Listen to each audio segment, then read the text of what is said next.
ассалому алайкум тамошобинони иззатманд. ҳайати шахсии милитсияи суғд бо фаъолияти ҳамарӯза ҷиҳати пешгирӣ ва ошкор намудани ҷиноят, ҳуқуқ вайронкуниҳои маъмурӣ, амнияту тартибот ва риояи қонунро ҷорӣ менамояд, то ин ки ҷомеа солим ва аҳолӣ зиндагии осуда дошта бошанд. барномаи милитсия хабар медиҳад ба хотири баланд бардоштани маърифати ҳуқуқии шаҳрвандон манзур мегардад. имрӯз дар барнома тамошо кунед. оташ задани се манзили истиқоматӣ дар ноҳияи Ашт гумонбар боздошт шуд. ман духтареро банд карда будам, шунидам ки хешаш маро ҷанда карда аз ой ҷудо кардааст. барои он хешашро тарсонидан шуде, ман зарири вайчӣ надоштам, лекин барои тарсонидан шуде чунин корро ба ин кор даст задам. дар ҷои корӣ ба фолбинӣ машғул шуда ба даст афтод. дастгир шудани зани 36 сола бо ҷурми кӯдакфурӯшӣ. тамаҳҷӯӣ бо таҳдид дар ноҳияи Ҷаббор Расулов.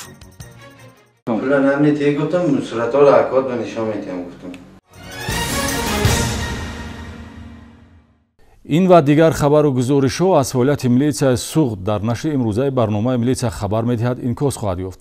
барномаро аз хабари расмӣ таҷлили рӯзи истиқлолият дар раёсати вазорати корҳои дохилии вилояти суғд оғоз мебахшем. дар рафти чорабинии тантанавӣ хизмати як қатор кормандони мақомотро қадршиносӣ карданд. санаи таърихи 31-мин солгарди рӯзи истиқлолияти давлатиро роҳбарият ва ҳайати шахсӣ раёсати вазорати корҳои дохилӣ дар вилояти суғд дар фазои тантанавӣ таҷлил намуданд. ҷамъомади ҷашнӣ бо сароидани суруди миллӣ ки нишон аз ваҳдату ягонагӣ, соҳибистиқлолӣ, ҳуввият ва ифтихори давлатдорӣ аст, оғоз гардид. сардори раёсати вазорати корҳои дохилӣ дар вилояти суғд генерал-майёри милитсия Абдулло Навҷувонов бо маърузаи пурмуҳтавои табрикотӣ баромад намуда, ҳайати шахсӣ ва собиқадорони мақомотро ба ҷашни умумии миллӣ табрик намуд. дастовардҳои тоҷикистони соҳибистиқлол дар зарфи 31 сол, мароми истиқлолхоҳии миллат аз таърихи дур то ба имрӯз, фазои орому осуда, амнияти сартосарӣ дар ватан, пешрафту тараққиёт дар тамоми соҳаҳо, хизматҳои фарзона фарзандони миллат баҳри расидан ба истиқлолияти давлатӣ ва ҳифзи он, саҳми асосгузори сулҳу ваҳдати миллӣ пешвои миллат Эмомалӣ Раҳмон дар муттаҳидсозии миллат ва низоми давлатдории миллӣ дар суханронии сардори раёсат садо дод. таъкид гардид ки соҳибватан будан ифтихори бузург маҳсуб меёбад ва дар баробари ҳифзи марзубуми ватан саҳм гузоштан дар ободию пешрафти он низ вазифаи муқаддас барои ҳар як шаҳрванд аст. истиқлолияти давлатӣ асоси давлатдорӣ буда таҷлили бошукӯҳ ва ташкили ҳар гуна чорабиниҳо хоси он аст ва ин нишон аз ваҳдату ягонагӣ ва сарҷамъии миллат мебошад. хушбахтона давоми 31 сол мешавад ки мардуми тоҷик ва шаҳрвандони гуногун миллати тоҷикистони соҳибистиқлол аз ин неъмати бебаҳо баҳравар мебошанд. сардори раёсат кормандони милитсияро барои ҳифзу ҳимояи ҳуқуқу манфиати шаҳрвандон, амнияту тартиботи сартосарӣ ки кафили пешрафти ҷомеа ва истиқлолияти давлат аст, ҳидоят намуда ватандӯст буданро талқин намуд. ба муносибати истиқлолияти давлатии ҷумҳурии Тоҷикистон як қатор кормандони мақомот дар вазъияти тантанавӣ соҳиби медалу орден, сипосномаву ифтихорнома ва рутбаҳои навбатӣ шуданд. мавриди зикр аст ки чунин чорабиниҳои тантанавӣ дар ҳамаи шӯъбаҳои вазорати корҳои дохилӣ дар шаҳру ноҳияҳои вилояти суғд баргузор карда шуда, ҳомиёни назму тартибот бо шукргузорӣ аз ободии ватан солгарди навбатии истиқлолияти давлатиро таҷлил намуданд.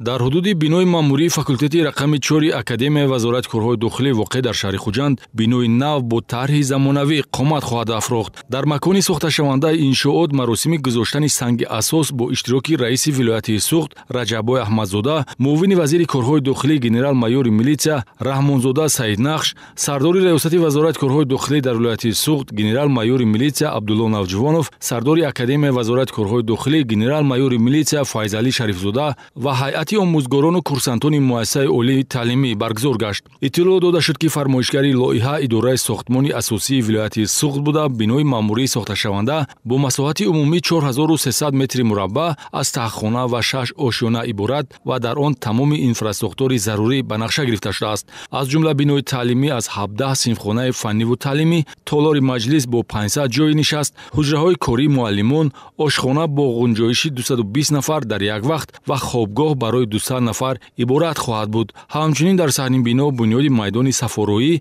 майдончаи варзишӣ, ҳавзи шиноварӣ, нуқтаи гармидиҳӣ, амборхона ва дигар иншоотҳои ёрирасон ба нақша гирифта шудааст. Бинои мазкур дар партави корҳои ободониву созандагӣ ба муносибати 31-умин солгарди истиқлолияти давлатӣ ба нақша гирифта шуда, дар пайравӣ бо иқдомҳои маорифпарварона ва таъмини дастуру супоришҳои асосгузори сулҳу ваҳдати миллӣ, пешвои миллат, президенти ҷумҳурии Тоҷикистон муҳтарам Эмомалӣ Раҳмон дар самти фароҳамсозии шароити таълиму тарбия, касбомӯзӣ ва тарбияи кадрҳои баландихтисоси соҳавӣ татбиқ карда мешавад ва ҳамчун тӯҳфаи арзанда дар соли хониши 2023-2024 мавриди баҳрабардорӣ қарор хоҳад гирифт. раиси вилоят ва намояндагони мақомоти корҳои дохилӣ зимни шиносоӣ бо лоиҳаи иншооти навсохтмон ба ширкати сохтмонӣ ҷиҳати саривақт ва босифат анҷом додани корҳои сохтмонӣ дастур доданд. дар ҷамъомаде ки дар рафти мурофиаи лоиҳа баргузор гашт, таъкид гардид ки талош ва корбарии ҳукумати мамлакат ба он хотир аст ки ҷавонон дар шароити арзанда таълим гиранд ва ҳамчун мутахассис ба камол расанд. ба шарҳи ахбороти криминалӣ таваҷҷӯҳ намоед. Мақомоти милитсияи ноҳияи Ашт ҷавонеро боздошт намуд, ки қасдан 3 манзили истиқоматиро оташ задааст. Меҳроҷ Қаҳорови 24-сола сокини шаҳраки Шайдон чаро чунин иқдоми ҷиноятиро пеша намуд? маълумоти муфассал дар гузориши навбатӣ инъикос ёфтааст. дар заминаи қасд ё хусумати шахсӣ содир намудани кирдорҳои ба ҷомеа хафнок дар таҷрибаи тафтишотӣ падидаи нав набошад ҳам иҷрои чунин амалҳои бемаърифатона, ки нороҳатӣ ба миён меорад дар баробари милитсия, аҳли ҷомеаро ба ташвишҳои ғайриинтизор дучор хоҳад сохт. Милитсияи ноҳияи Ашт ҳамин гуна кирдори ба ҷомеа хафноки шаҳрванд Қаҳоров Меҳроҷ Ҳошимович соли таваллудаш 1998 истиқоматкунандаи шаҳраки Шайдони ноҳияро ошкор намуд. Номбурда қасдан 3 манзили истиқоматиро дар кӯчаи Маҳмудҷон Воҳидови шаҳраки Шайдони ноҳия оташ задааст. ҳамагӣ ҳезим дар як ҷо 30 банд буд, дар як ҷо 80 банд. кадом мақсад хата мекунед? барои мақсаде ки ман духтареро банд карда будам, шунидам ки хешаш маро ҷанда карда аз вай ҷудо кардааст. барои он хешашро тарсонидан шуде, ман зарари вайчина доштам, лекин барои тарсонидан шуде чунин корро ба ин кор даст задам. зарари расонида ба ҷабрдидаҳо аз 1500 то 3000 сомониро ташкил медиҳад. омиле ки гумон баршуда Қаҳоровро ба содир намудани ҷиноят таҳрик додааст, қасду хусумат аст. ба хотири оне ки яке аз ҷабрдидаҳо ба фотиҳаи хонадоршавиаш халал додааст, ӯ иқдоми зараррасониро пеша менамояд. аввал барои аз байн бурдани шубҳа нисбати худ, манзили ду сокини маҳаллиро ки ба ҳодиса ва муносибати оиладориаш алоқаманд нестанд, оташ зада, дар навбати сеюм маҳз хонаи нафареро оташ мезанад, ки барои рад шудани хостгориаш аз ҷониби арӯзшаванда мусоидат намудааст. ҳарчанд мақсади гумон баршуда тарсонидан буда, ба ин хотир ҳезмҳои дар кунҷи ҳавли ғарам оташ зада шуданд, аммо дар ҳар се ҳолат алангаи оташ ба хонаи истиқоматӣ ё иншоотҳои ёрирасон гузашта аз худ зарари молу мулкӣ боқӣ гузоштааст. рух додани ҳодисаи ҷиноятӣ мазкур то андозае боиси паҳн гаштани овоза ва яке аз мавзӯъҳои калидӣ бобати танқиди мақомотҳои давлатӣ дар шабакаҳои интернетӣ гашта бошад ҳам, милитсияи ноҳия тавонист ҳақиқатро рӯи об барорад. бо муайян шудани шахсияти гумон баршуда Қаҳоров Меҳроҷ Ҳошимович нисбати охирон тибқи талаботи моддаи 255 кодекси ҷиноятӣ парвандаи ҷиноятӣ оғоз ва гумон баршуда дар ҳабси пешакӣ қарор дорад.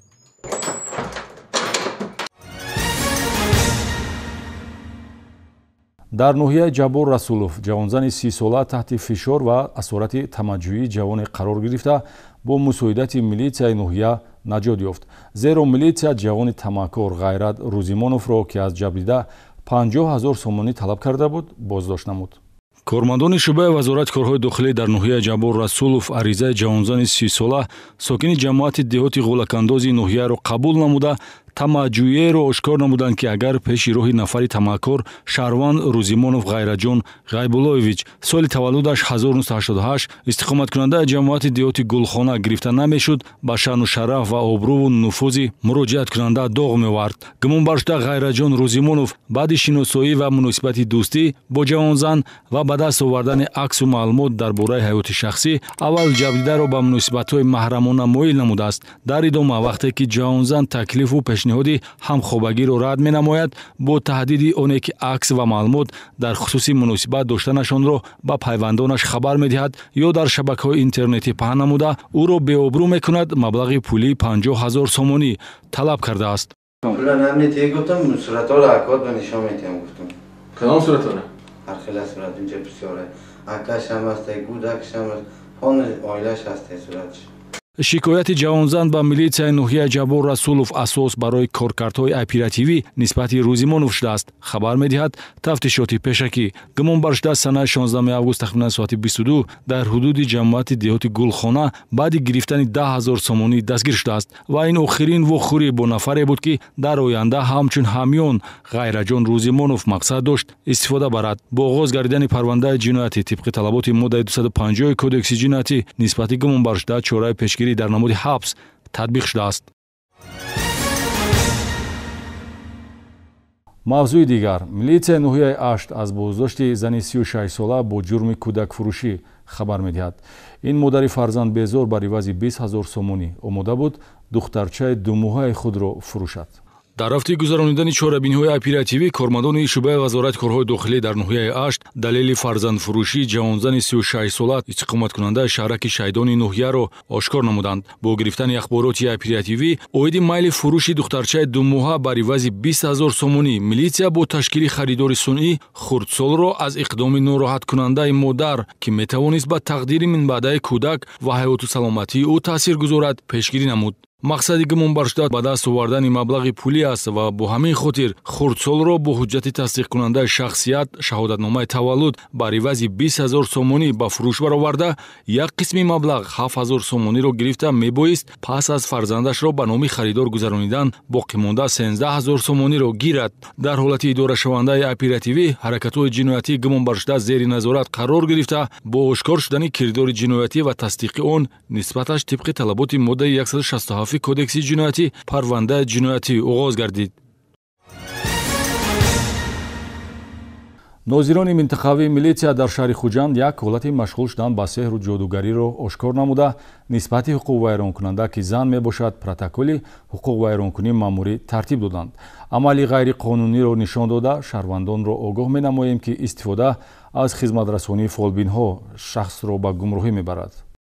саришта кардани роҳу равиши зиндагӣ бо сеҳру ҷодугарӣ шахсро ба гумроҳӣ барад ҳам кам нестанд ҳолатҳое ки шаҳрвандон ба хизматрасониҳои фолбин эътиқод ва аз он истифода баранд. нозирони минтақавии милитсия дар шаҳри Хуҷанд зимнӣ аз назаргузаронии минтақаи хизматӣ дар ҳудуди бозори Паншанбе ҳамин гуна кирдори зидди ҳуқуқии шаҳрванд Лутфӣ Шарипова сокини 61 солаи шаҳри Хуҷандро ошкор намуданд. ном бурда дар ҷои кориаш ки фарроши ҳоҷатхона аст ба фолбинӣ ва сеҳру ҷодугарӣ машғул шудааст. ӯ барои ҳифзи саломатӣ кор ва устуворгардонии муносибати оиладорӣ бо роҳи дуохонӣ бар ивази 50 сомонӣ маблағи пулӣ занеро ҷалб намуда хизматрасонӣ менамуд. аз рӯи ҳодиса барои машғул шудан ба сеҳру ҷоду ва фолбинӣ тибқи талаботи моддаи 482 кодекси ҳуқуқвайронкунии маъмурӣ парвандаи маъмурӣ тартиб ва нисбати ҳуқуқвайронкунанда ҷарима ба андозаи 2560 сомонӣ таъин шудааст. мақомоти милитсия мунтазам ин гуна ҳодисаҳои ҳаммонандро нишон дода шаҳрвандонро таъкид менамояд ки аз рафтан ба дари фолбин ва сеҳргару ҷодугар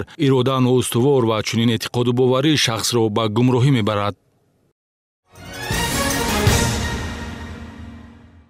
тавре дар барномаҳои қаблӣ иттилоъ дода будем масъулини хадамоти шиносномавию ба қайдгирии мақомоти милитсия барои баланд бардоштани маърифати шиносномадорӣ корҳои фаҳмондадиҳиро дар байни аҳолӣ пурзур намудааст.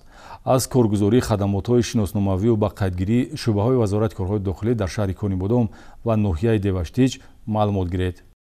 кормандони хадамоти шиносномавию ба қайдгирии шӯъбаи вазорати корҳои дохилӣ шаҳри Конибодом ҷиҳати иҷрои сипориши роҳбарияти вазорати корҳои дохилӣ дар самти бурдани корҳои фаҳмонидадиҳӣ бо аҳолӣ пейромони қонуни ҷумҳурии Тоҷикистон дар бораи афв вобаста ба қонунигардонии мақоми ҳуқуқии шаҳрвандони хориҷӣ ва шахсони бешаҳрванде ки ба таври ғайриқонунӣ дар ҳудуди ҷумҳурии Тоҷикистон қарор доранд ва таҳкими раванди иваз намудани шиносномаҳои намунаи соли 1996 бо ID-кортҳои электронӣ бо мақсади таъмини қарори ҳукумати ҷумҳурии Тоҷикистон дар бораи тартиб ва талаботи пайвастшавӣ ба шабакаҳои алоқаи барқӣ ва хизматрасониҳои вобаста ба он ба қайдгирии симкортҳо бо шиносномаҳои барориши соли 2014 корҳои муайянеро ба иҷро расонида дар давраи 8 моҳи сипаришдаи соли 2022 дар ҳудуди маъмурӣ вобаста гардида аз ҷумла маркази шаҳри Конибодом ҷамоатҳои деҳоти Лоҳутӣ, Фирӯзоба, Патар, Эргашарипов, Ҳамробой ва Пулотон 19 маротиба бо фаъолони ҷамоату маҳаллаҳои шаҳр вохӯриву суҳбатҳои фаҳмондадиҳӣ гузарониданд. гузарониданд. Дар ин давра масъулин 30 нафарро муайян карданд ки бо татбиқи сабукиҳои қонуни аф онҳо барои гирифтани мақоми шаҳрвандии ҷумҳурии Тоҷикистон имконият доранд. айни ҳол бо нафарони муайяншуда корбарӣ ва аксари онҳо соҳиби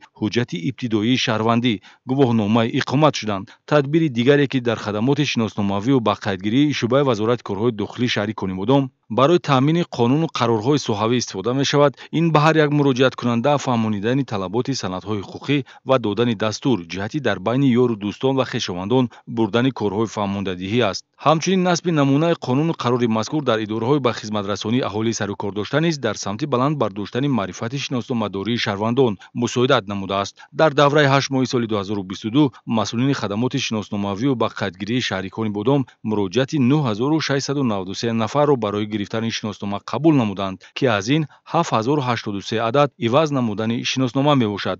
дар хадамоти мазкур бо истифода аз 5 таҷҳизоти сабтӣ ба аҳолӣ хизматрасонӣ карда мешавад. масъулини хадамоти шиносномавию ба қайдгирии шӯъбаи вазорати корҳои дохилии ноҳияи Деваштиж низ дар ин давра ба аҳолии силсилавохӯриҳо гузаронида зимни 18 мулоқоти ташвиқотӣ раванди соҳиб шудан ба шиноснома ва шаҳрвандии Тоҷикистон, риояи қоидаҳои будубош, ба қайдгирӣ ва аз қайди зист баромадан ва дигар паҳлӯҳои низоми шиносномадориро ба иштирокчиёни чорабиниҳо тавсир намуданд. тавре масъулин таъкид медоранд чорабиниҳо характери иттилоърасонӣ дошта мақсад ҳарчи бештар намудани фаҳмиши аҳолӣ вобаста ба ҳифзи шаҳрвандӣ, шиноснома ва истифодаи он мебошад.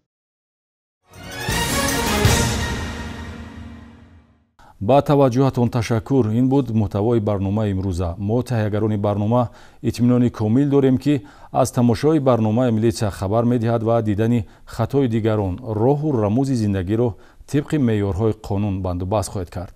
бигзор ватани мо обод ва риояи қонун хислати ҳамешагии мо шумо бошад. то дидори навбати хайр.